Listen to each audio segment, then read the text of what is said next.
Olá, está entrando no ar o Emancipa em Cena, um programa com informações e debates sobre temas que movem o dia a dia dos gaúchos. Hoje vamos abordar a crise na segurança e a superlotação dos presídios. Em nosso espaço de entrevistas, Luciana Genro conversa com o juiz Luiz Carlos Valois sobre a crise na segurança pública, lei antidrogas e a superlotação dos presídios. E também vamos conhecer o Bloco da Laje e a construção coletiva da cultura em Porto Alegre. Fique conosco.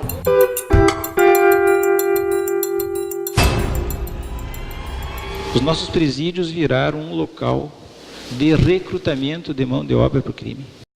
O Estado brasileiro é o principal organizador do crime. Ninguém é mais competente para organizar o crime do que o Estado brasileiro. Cada galeria que é capacidade para 200 presos tem 400. Então, o preso não dorme sozinho numa cama assim como eu durmo. Dentro de uma cela onde aqui a gente mora entre dois, lá entre moram 15, 16 nesse mesmo espaço de cela que a gente convive aqui, né? Este é o Presídio Central, recentemente rebatizado Cadeia Pública de Porto Alegre. Mas a mudança foi apenas no nome, pois as condições de encarceramento seguem péssimas e o comando das facções só cresce. 4.500 homens estão presos, onde cabem pouco mais de 1.000. A maioria dos pavilhões está sob comando das organizações criminosas e o Estado tem um poder relativo sobre a prisão.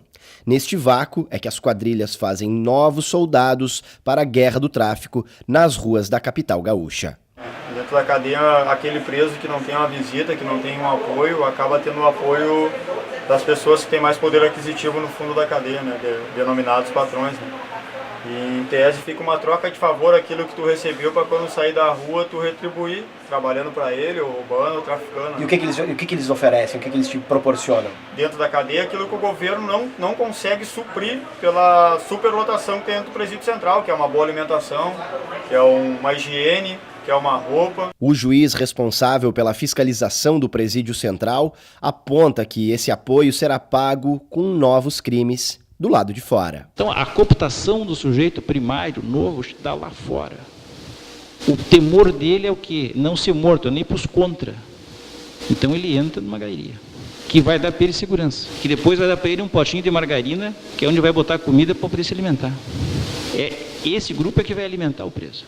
E se ele tiver condições, vai vender para ele, e vai dar crédito para ele. E esse crédito ele vai pagar. E, normalmente, ele vai pagar com um novo crime na rua. Uma nova caminhada, como se diz. 1 em cada 4 presos aqui do Central cumpre pena por tráfico de drogas. Mas na contramão deste encarceramento massivo, nem o tráfico, nem a violência nas ruas diminuiu. Pelo contrário, o poder das facções está cada vez maior. Hoje as facções criminais no Brasil, elas não precisam nem mais se preocupar com o recrutamento de novos membros. O Estado faz isso para elas, né? Elas ficam paradas e o Estado fica recrutando gente, atraindo pessoas para as facções dentro dos presídios. Estou usando essa expressão, claro, uma forma de expressar o que é o sistema como objetivamente ele funciona. Não é que o Estado queira fazer isso, ninguém deseja esse resultado, mas prendendo as pessoas como se prende no Brasil, o tipo de prisão descriteriosa que acontece no Brasil, nós estamos organizando o crime. Embora as condições oferecidas pelo Estado na maior parte do presídio sejam péssimas, ainda há esperança aqui dentro do presídio central. Projetos como o Direito no Cárcere oferecem atividades emancipatórias para que os detentos obtenham um futuro com esperança em liberdade.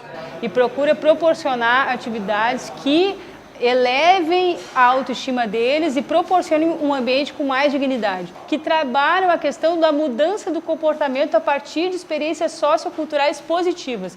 Então, a partir dessa vivência que geralmente os presos têm de estar vivendo num lugar opressor, negativo, que é uma cultura muito ligada ao cárcere, nós proporcionamos dentro do mesmo espaço romper com esse paradigma a partir dessas experiências. Então eu acho que a pintura faz para mim eu me sinto lá na rua, né? Me sinto útil, né? Fazendo uma coisa antes que hoje, querendo ou não, aqui é a minha casa, né?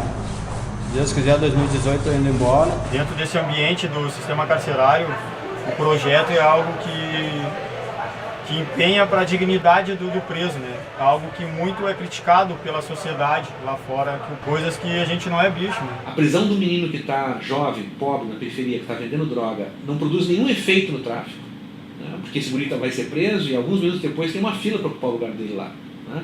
Então eu não atinjo o negócio, o tráfico não é tocado por essa prisão. Mas ao prender esse jovem, eu coloco ele dentro do sistema prisional, ele se organiza numa facção, ele sai de lá agora organizado de uma facção, tendo que praticar assaltos para mandar dinheiro para o presídio, tá entendendo? Então o remédio que nós criamos é muito pior do que o problema que se pretende enfrentar, né? Acho que vai cair a ficha, né?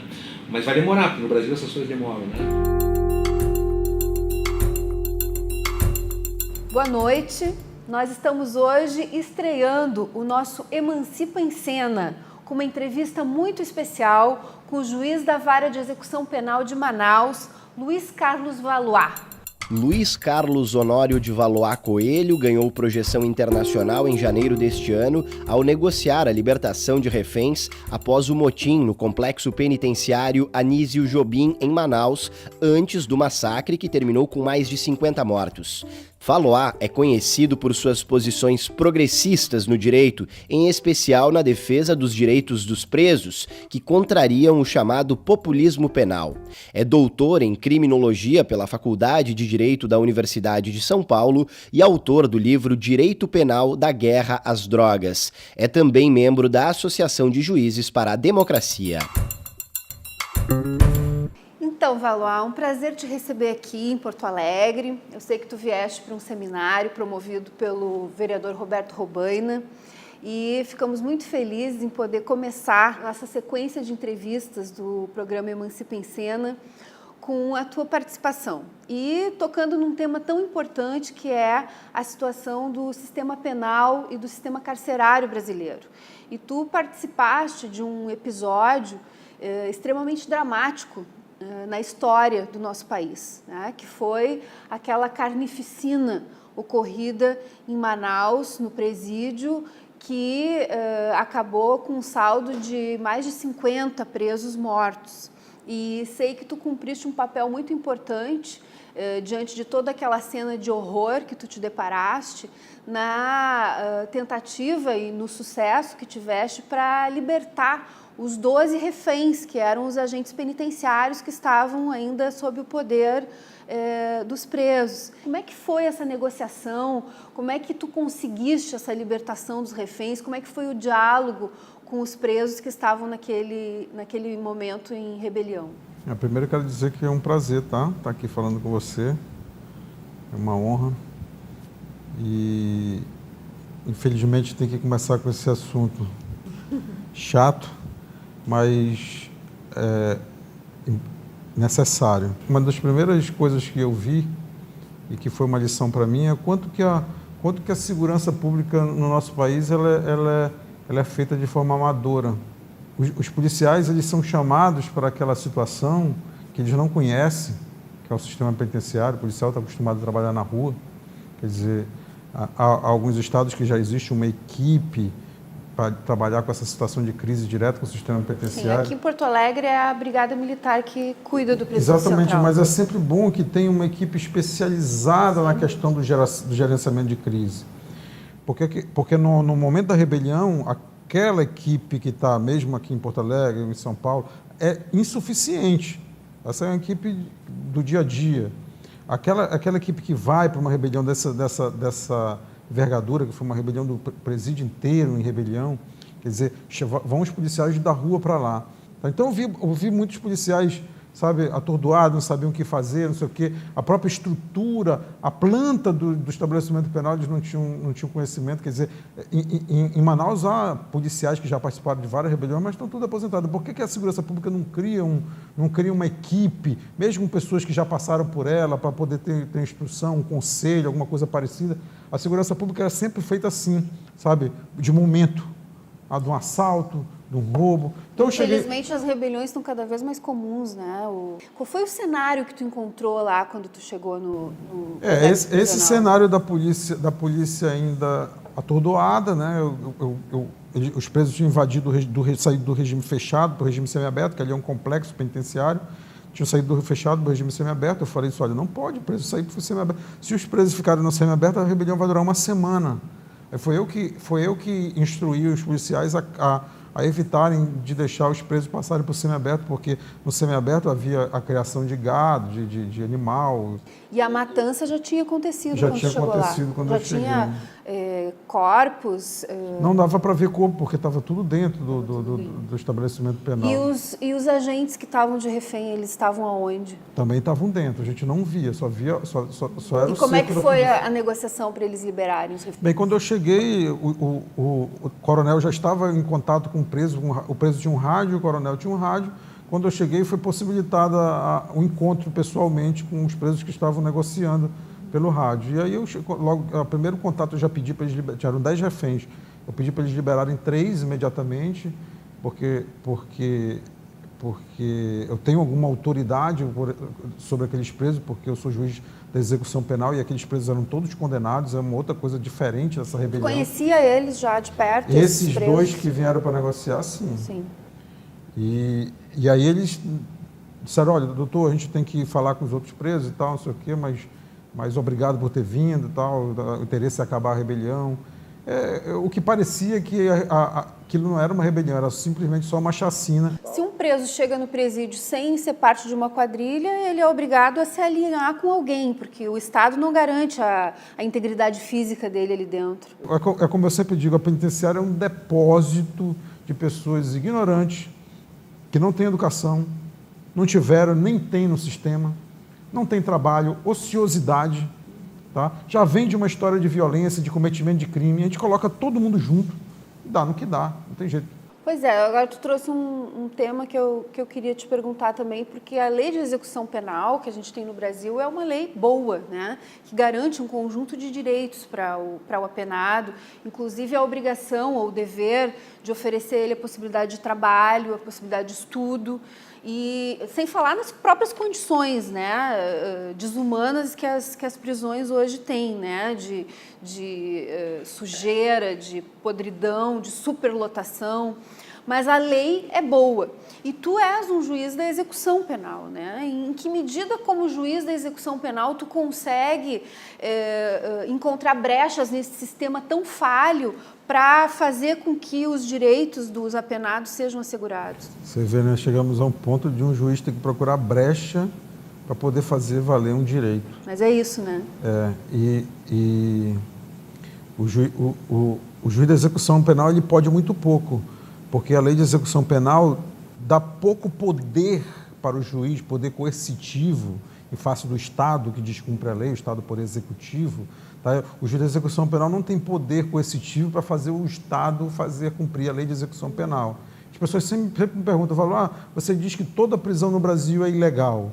E toda prisão no Brasil é ilegal mesmo, porque se a prisão que existe na lei é uma e a prisão que existe na lei, a realidade, é outra, toda prisão é ilegal. Aí as pessoas perguntam, falam, você diz que toda prisão é ilegal e você é juiz da execução penal. Se você diz que toda prisão é ilegal, por que o senhor não solta todo mundo? Se o senhor solta todo mundo, que vai preso sou eu. Eu não quero ser preso. Quer dizer, então a gente tenta fazer isso que você está falando, tentar conseguir o cumprimento da lei aqui, o cumprimento da lei, a gente vê um preso num buraco, sendo punido no buraco, a gente tira aquele preso do buraco, a gente vê um preso doente, a gente tenta ver a situação daquele preso específica que está doente, mas é só o que o juiz pode fazer, não pode fazer muita coisa. Antes de eu conhecer esse cursinho, eu não tinha ideia de que existia universidade. Nossos amigos perguntam como é que a gente fez, como é que a gente entrou, se é muito caro. O Emancipa é um projeto social de educação popular que ajuda os jovens a ingressar na universidade. Desde 2011, mais de 500 estudantes realizaram este sonho, mudando as suas vidas e de suas famílias. Se não fosse pelo Emancipa, talvez eu nunca teria entrado no ensino superior. Apoie essa causa. O Emancipa muda vidas. Nós estamos hoje estreando o nosso Emancipa em Cena, com uma entrevista muito especial com o juiz da Vara de Execução Penal de Manaus, Luiz Carlos Valois. E essa situação do sistema de superlotação, né? A gente tem hoje 372 mil vagas para 646 mil presos, né? Inclusive 40% dos presos são provisórios, né? Pessoas que sequer foram julgadas. isso tem uma vinculação direta com a política de drogas, né? E as estatísticas também mostram que desde 2006, depois da nova lei sancionada pelo Lula, teve um incremento também no número de presos vinculados ao tráfico. Só que vinculados ao tráfico é algo muito genérico de se dizer, né? Até porque a própria lei é um tipo penal extremamente aberto, que possibilita que a polícia em geral ou o juiz decidam quem é traficante e quem não é, né? Então a gente tem uma situação, por exemplo, que a maioria dos presos são negros, né? E pobres, de baixa escolaridade, de baixo nível salarial, se é que alguma vez eles chegaram a ter um salário. Então, é uma situação de extrema discriminação que existe dentro do sistema. E essa lei de drogas, ela acabou contribuindo para isso, tu não acha? Você começou a falar da superlotação, mas aí existe um outro fenômeno que é diferente. Nós temos a superlotação e o superencarceramento. Quando a gente fala superlotação, parece que a gente está falando do executivo, que tem que criar vaga, que está superlotado. Quando a gente fala do superencarceramento, a gente está falando do judiciário, da polícia, daquele sistema judicial que está encarcerando demais. Então, nós temos uma superlotação e nós temos também um superencarceramento. Que disparou, né? Que nos Estados Unidos chama... Em 1990, nós tínhamos 96 mil presos no Brasil e hoje, 26 anos depois, são 646 mil, quer dizer, quase 500% de crescimento. O Brasil ele segue desde a década de 10, século passado, a política norte-americana de guerra às drogas. Tá? E isso vem num crescendo, cada vez encarcerando mais, cada vez encarcerando mais. Você vê essa lei, que você falou, que é de 2006, ela despenaliza o usuário. Hoje, no Brasil, o usuário de drogas não pode mais ser preso. É importante ressaltar que ela despenaliza, mas não descriminaliza. Pois é, exatamente. Mas o mais chocante é que nós tivemos uma lei que despenalizou o usuário, tá? A partir daquele ano, só traficante poderia ser preso, e aumentou o número de presos. Exato. Por que aumentou o número de presos? Porque é a polícia quem decide quem vai ser usuário e quem vai ser o traficante na rua. E aí entra, se o cara é classe média branco, ele tem mais chance de ser enquadrado como usuário, né? Se ele é um cara da periferia negro, ele certamente vai ser enquadrado como traficante. Isso principalmente em razão da propriedade. A droga, ela é uma para quem tem propriedade e a droga é outra para quem não tem propriedade. Porque tem quem tem uma propriedade dentro de um conceito de propriedade, quer dizer, um apartamento, que ele paga condomínio, que ele paga aquele negócio, a polícia não entra. Quer dizer, por que a mulher é mais presa por tráfico do que o homem? Porque a mulher está em casa. Quer dizer, quando a polícia chega na casa, tá, ela não quer saber quem é o dono da droga, ela prende quem está em casa. E a mulher que está em casa, ela vai presa. Aliás, teve uma disparada no encarceramento de mulheres também, né? Por causa da guerra às drogas. Quer dizer, e 60% das mulheres presas é por tráfico. E essa questão que você fala do homicídio que não é investigado, ele também não é investigado, não só porque se dá valor maior ao tráfico, se dá valor maior à droga, porque hoje em dia a polícia ela vai para a rua, prende cara com 2 trouxinhas aqui, 3 trouxinhas aqui, 4 trouxinhas, já fez a estatística dela. Né? E essas pessoas morrem também, como a polícia morre, como a polícia também está sofrendo com isso. A polícia está sofrendo com a guerra às drogas, porque a polícia está trabalhando em péssimas condições, sabe, sem gasolina na viatura, sem material de expediente, com delegacias caindo aos pedaços, e achando que é a grande herói da sociedade, combatendo enxugando o gelo, que na verdade é aquela lógica do direito penal do inimigo, né? Se focaliza, se elege um inimigo da sociedade, que no caso é o traficante, mas é o pequeno e o médio, né? Porque, como tu disseste, o cara do helicóptero, como foi o caso de um senador, inclusive, né? Flagrado com um helicóptero da propriedade dele com carregamento de cocaína, e nada aconteceu. Agora, aquele que foi eleito como grande inimigo da sociedade, ele vai ser encarcerado, ele vai para aquela masmorra que são os presídios, e ele vai sair de lá muito mais violento do que ele entrou, né? Mas a primeira questão, apesar de eu não gostar de prisão, é um fato que ninguém foi preso em razão desse helicóptero com 0,5 tonelada de cocaína. Mas se fosse um fusquinha, Luciano... Mas o piloto, se não me engano, acabou... Mas foi solto depois. Foi solto. Porque se fosse um fusquinha, ia preso o motorista do fusquinha, o passageiro do fusquinha, iam na casa do fusquinha, na casa do dono do fusquinha, prender a mulher do dono do fusquinha. Se o vizinho parasse para olhar, prende o vizinho do dono do fusquinha. Ia prender todo mundo, ia estar todo mundo preso esperando o julgamento, 1, 2, 3 anos, preso provisório, que ninguém ia soltar aquele dono do fusquinha. Quer dizer... É um sistema desenhado para proteger os grandes e prender os pequenos. Exatamente. Porque acontece... essa questão da droga ela é muito abstrata, muito abstrata.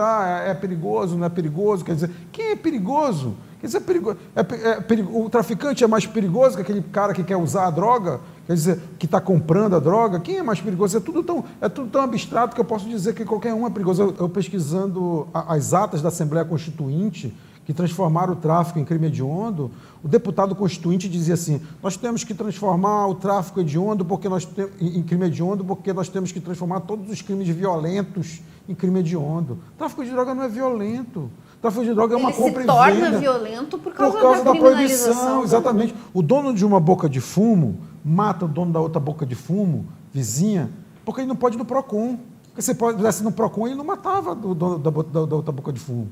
E aí, quando a gente fala disso, olha, eu penso na descriminalização da droga.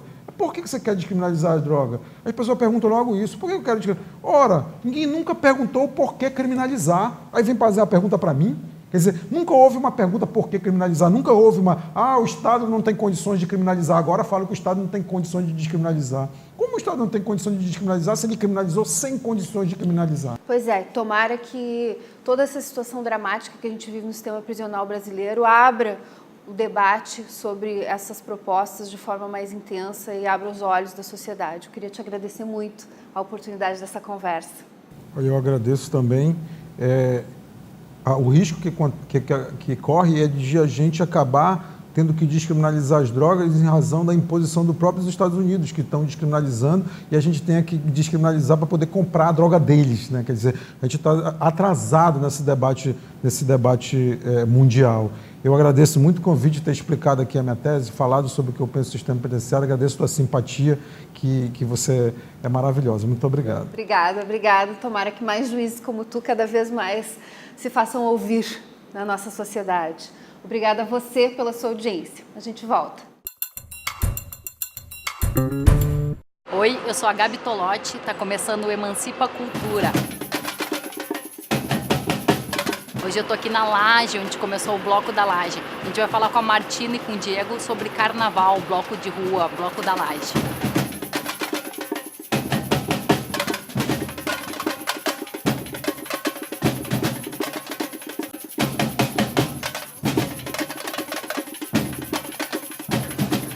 E nasceu assim de uma brincadeira. A gente estava indo para outro bloco e a gente se reuniu para se fantasiar, né? O objetivo era que a gente saísse todos com alguma fantasia, assim, para brincar o carnaval, né? E a Laje não só como esse espaço físico, assim, né? Que é uma cultura bem carioca, né? Apesar de aqui nas favelas daqui do Rio Grande do Sul também ter bastante laje, né? Mas a laje também para nós, assim, a laje da cara dura, sabe? A laje, que laje, sabe? Até um pouco inconsequente, assim, né? Na questão estética, de trazer a brincadeira, de trazer assim, essa coisa mais irreverente. A estética do improviso também, né? De reciclar até coisas que a gente tem, né? E da simplicidade, né? Eu não preciso de muita coisa para botar o meu corpo na rua. Eu pego uma coisa aqui, outra lá, e o outro já bota aqui em ti. Então, pensando nesse conceito de laje, da simplicidade, de estar curtindo, assim, também sai a nossa estética visual, assim. Quando a gente começou, não tinha interesse por parte especialmente da prefeitura, né, de que esse carnaval tivesse algum tipo de incentivo ou qualquer coisa do gênero. E daí, de uma hora para outra, eles, assim, tipo, sabe, plim, plim. Aí vem o poder do capital, assim, muito forte. E a gente, assim, opa, mas peraí, não é bem isso que a gente... A gente não estava só construindo o nosso carnaval quando a gente começou, a gente estava construindo o carnaval da cidade.